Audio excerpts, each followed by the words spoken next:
Celtics, Heat, Eastern Conference Finals. We're here. Let's dive deep into it and preview what should be a phenomenal series. Three ways Miami wins this series. The biggest matchup problem for Boston, Bam Adebayo. Even though Tice is roughly his height, Bam has a big edge in physicality, rugged strength, athleticism.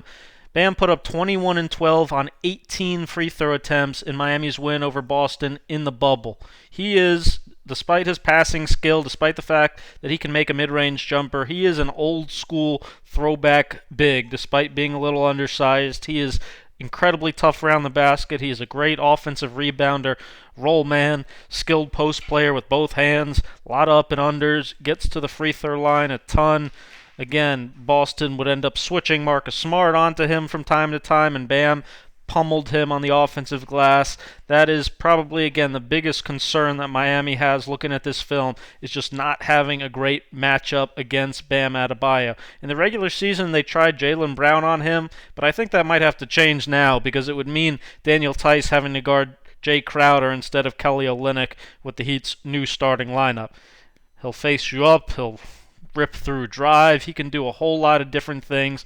Daniel Tice, again, will likely be matched up on him from the start. His style is more to try to pull the chair, and while he does play pretty rugged himself, Miami wins this series if Bam just totally dominates down low. That's what they're going to look for from him. Number two, death by threes. In the bubble meeting, Miami made 15 threes to Boston's 10. Duncan Robinson made 5. Tyler Hero made 3. You cannot lose Duncan Robinson at all. Obviously, this is kind of strength against strength. Miami, second in three-point percentage in the season, third in the playoffs. Boston, second in opponent three-point percentage during the season, first in the playoffs. You cannot make mistakes like this, though. Jaylen Brown rotating to Derrick Jones Jr. off of Duncan Robinson. Brad Stevens literally after this screamed, "JB, no!" Cannot make rotations, have to know your personnel. Kemba Walker likely will start on Duncan Robinson. Usually does a pretty good job guarding off-ball shooters, but he's going to have to be in Duncan's jersey all game long, chase him around the court, not give him any clean looks. Certainly can't lose him like this in transition. He will absolutely destroy you. One of the biggest dead-eye shooters in the league. You cannot be lazy on your closeouts like Jaylen Brown is here. You have to have the sense of urgency that this guy is, for all intents and purposes, Klay Thompson every time he catches the ball out here. He is an unbelievable shooter, and Boston has to treat him as such. On top of that, though, like I said, he's not the only one. Kendrick Nunn plays almost like a poor man's version of him a little bit. Jay Crowder has been shooting the living crap out of the ball since they got him in the Andre Iguodala trade. This play is a pretty good example of how Miami just breaks you down from the three-point line. A transition stagger screen for Crowder, who's going to back cut it. Leads to a little help from Tice. Jaylen Brown then tries to help him a little bit. Now we've got long closeouts. Now they're scrambling.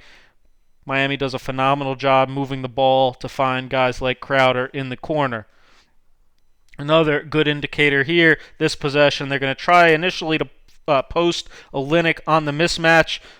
He's not going to get the ball in the post, but where he does get it is the pinch post around that elbow area, and then watch what happens. Miami is going to go split game right here. Boston switches it. Tatum and Hayward, and then split game also here. This is what they do nonstop. This is why Brad Stevens says they play like Golden State, because they run these type of screens, flare screens, down screens, back screens, nonstop, read and react. Andre Iguodala pops open for a second, long closeout. Wanamaker has to come in and help. Again, extra pass, super unselfish team, leads to Hero getting a 3. Duncan Robinson here coming off floppy action, and then this is the impact of having Jaylen Brown guarding Bam in that 5 spot that he's not used to playing. Here he ends up way overextending, almost ends up fully switching onto Duncan Robinson, leaving Kemba in the dark as Kelly Olynyk pops behind Bam's roll for a 3. Here again, Tyler Hero playing that kind of poor man's version of Robinson. Little pin down from Olynyk. Tice tries to call out a late switch to Kemba Walker, who's way too late recognizing as Olynyk gets the 3. Finally, death by depth. Miami off the bench has Nunn, Hero, Iguodala, Olynyk, maybe Derrick Jones Jr. You can make the argument that all of those guys are better than Boston's current bench of Wanamaker, Semi-Ojeleye, Williams, and Williams. Make no mistake about it, Miami needs to pummel Boston in points off the bench. Tyler Hero, we saw his three-point shooting, but he is far more than that. He is a scorer. He is big time at getting his own shot off. He has phenomenal swag. He is not afraid of the moment. He takes a lot of big time shots, and there will be games where this is absolutely the difference. Points off the bench. Miami needs to look to absolutely punish Boston every chance they get. Here you see the impact again. Duncan Robinson's gravity coming off, whole bunch of off-ball screens with Bam being ready to pass, forces again another long closeout. Kendrick Nunn had a phenomenal regular season, still looking to get back in the groove a little bit. Kelly Olynyk, we saw, besides his three-point shooting, do some cutting, do some post-ups. He'll take some charges / flops, but that's his game. You have to know his game. Boston's bench, like I said, they need these guys to hit shots. Semi-Ojeleye, pretty inconsistent overall from three. They can't be living with him making 1 out of every 3 in the playoffs. He needs to be consistent. He needs to knock down shots. Brad Stevens going to run a lot of these good actions, leading to swings, open looks for guys off the bench. The onus is going to be on them. Guys like Grant Williams, can you come in, make big shots in the playoffs?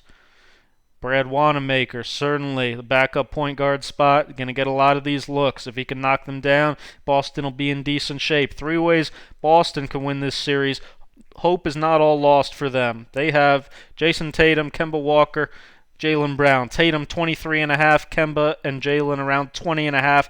All 3 of them would lead Miami in scoring. Jason Tatum proved against Toronto and all regular season that he is just a killer ISO scorer. He is able to get his own shot off in a phenomenal number of ways. He's able to get to the basket. He can play in the mid-range, but he can also just get his 3 off, especially off the dribble on a ton of combination sidestep moves, step back moves, and then again, they are going to put guys like Olynyk in pick and rolls and see if they can stop Tatum from getting all the way to the basket. Even when you have pretty good defenders on him like Crowder, Tatum needs to stay in attack mode. His handle has gotten a ton better this season. He's been really, really good all playoffs getting to the basket. Kemba, like I mentioned, had times in the Toronto series where he looked like the best scorer in the series and also had times where he was nearly invisible. He needs to be super consistent for Boston. In a way, he plays a little bit like Dame, coming off nonstop pick and rolls, give and go actions. If you go under pick and rolls, you're absolutely toast.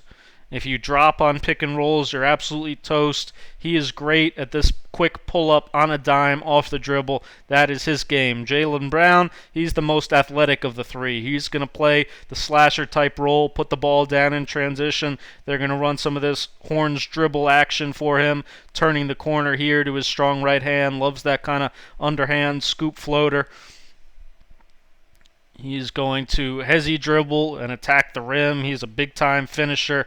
He will dunk on you or he will hit threes on you. Much, much improved again this season. Miami needs to do a good job, like they did against Milwaukee, showing him a wall in transition. We talked about Bam being guarded by Jaylen. If Bam does guard Jaylen, which he'll have to do it sometimes, it's a challenge for him too. He's got to be ready to defend off the dribble, and even if he does that well, staying down on shot fakes there, then he's got to be ready to have a hand up on the catch, or Jaylen again is going to shoot it right in his face. A lot of different ways to score. And again, Boston's big 3, without question, probably the best 3 pure scorers in this series. Way number 2, Hayward. Will he come back? Which game will he come back? Could make a massive difference in this series. He averaged 22 and 8 in the last 2 meetings these 2 teams had. He is another guy who's a very efficient scorer. He's great at keeping his man on his back in the pick and roll, finding ways to get to his kill spots in the mid-range, to get to the free throw line, to get to the rim, even if it doesn't always look pretty. He takes contact. He gets to the basket. He scores on a wide variety of kind of awkward bank-type shots. Again, he might come off the bench. He might push Marcus Smart back to the bench, but he is another real threat who makes Boston's bench much more imposing because of his scoring ability. Last reason, you probably weren't expecting this one, but can play Cantor. Boston might be able to find something with Enes Kanter at the backup 5. Brad Stevens tends to go off feel at that position, and he no doubt saw the tape where Kanter was a big problem for Miami in their bubble matchup. He had 10 points and 5 rebounds, all offensive, in 15 minutes when they last met. Kelly Olynyk, I showed you the things he does well. One of the things he doesn't do well, playing rugged guys with physicality. Kanter, again, is an old-school big. He will offensive rebound. He will back you down, get to his left shoulder hook usually. And if Boston can get some good minutes out of him, if he's able to competently guard somebody on defense, you might be able to create some offense, again, just through his offensive rebounding, through his post-ups. If he's a pleasant surprise for Boston at the backup 5 in this series, that would be a huge boost. Make sure you subscribe. Make sure you hit that thumb up. Stay tuned for part 2, talking about Jimmy Butler, Marcus Smart, the key plays for both teams, and my prediction for the series. Thanks for watching.